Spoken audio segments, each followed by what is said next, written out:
হাতিয়া নিঝুম দ্বীপকে বলা চলে প্রাকৃতিক সৌন্দর্যের নিউক্লিয়াস। আপনি যদি প্রকৃতির নিস্তব্ধতা আর অপরূপ শোভা অনুভব করতে চান, তাহলে নিঝুম দ্বীপ সে স্থান যেখানে সময় এসে থমকে যায় আর আপনি হয়ে ওঠেন প্রকৃতির অংশ। প্রকৃতি তার খাঁটি রূপে নিজেকে প্রকাশ করেছে এই নিঝুম দ্বীপে। আপনি যদি নিঝুম দ্বীপের সৌন্দর্য উপভোগ করতে চান, তাহলে আপনাকে এখানে আসতে হবে, দেখতে হবে, অনুভব করতে হবে নিঝুম দ্বীপের অপূর্ব সৌন্দর্য।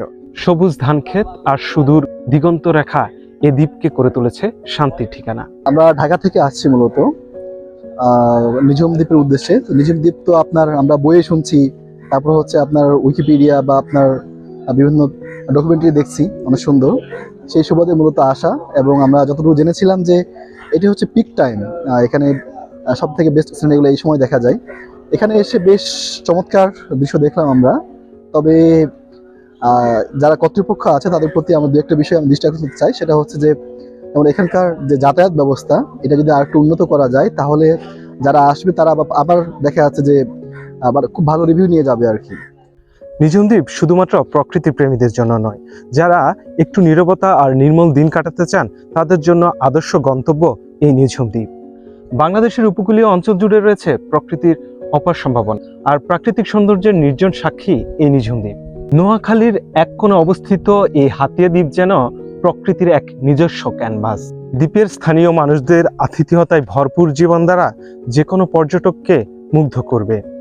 এখানে এসে আপনি খুঁজে পাবেন প্রকৃতির সাথে মনের একাত্মতা।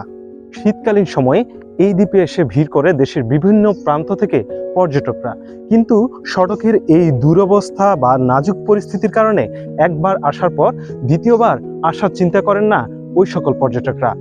আমরা এখানে নৌকা দিয়ে 2-3টা স্পট আছে, চৌধুরীখাল, কমলাচর, কবিরাচর, এগুলো ঘুরাই পর্যটক আসে। 2-3 বছর আগে অনেক মানুষ আসছে, রোডঘাট ভালো আসলে, এখন তো রোডঘাট খুবই খারাপ, খুবই কষ্ট মানুষের আসা যাওয়ার। এই কারণে পর্যটক কমে গেছে, এখন আমাদের ইনকাম কমে গেছে। নিঝুম দ্বীপকে বলা হয়ে থাকে মায়াবী চিত্রা হরিণের দ্বীপ, কিন্তু সেই চিত্রা হরিণের সংখ্যা ধীরে ধীরে কমতে শুরু করেছে। কিছু দুষ্কৃতিকারী এবং বন্য শেয়ালের আক্রমণে প্রতিনিয়ত এই দ্বীপে বন্য হরিণের সংখ্যা কমতে শুরু করেছে। আমি যে জায়গাটিতে বর্তমানে রয়েছি, আপনারা নিশ্চয়ই দেখতে পাচ্ছেন স্ক্রিনে কি পরিমাণ এখান থেকে বৃক্ষ নিধন করা হয়েছে, কি পরিমাণ এখান থেকে প্রতিনিয়ত গাছ কাটা হচ্ছে।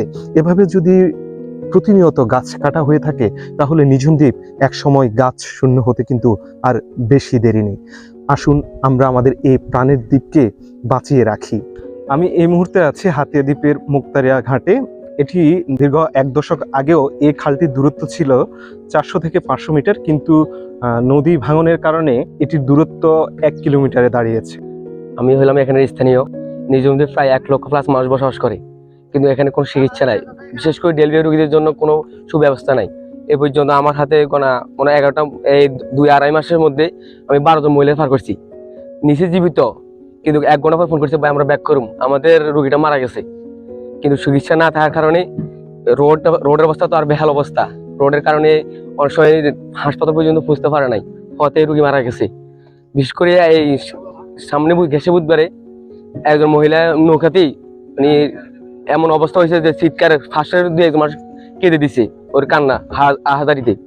নিঝুম দ্বীপ কেবল একটি জায়গা নয়, এটি একটি অনুভূতি, এটি প্রকৃতির নীরব কবিতা, যা শুনতে হলে আপনাকে এখানে আসতে হবে মনের দরজা উন্মুক্ত করে।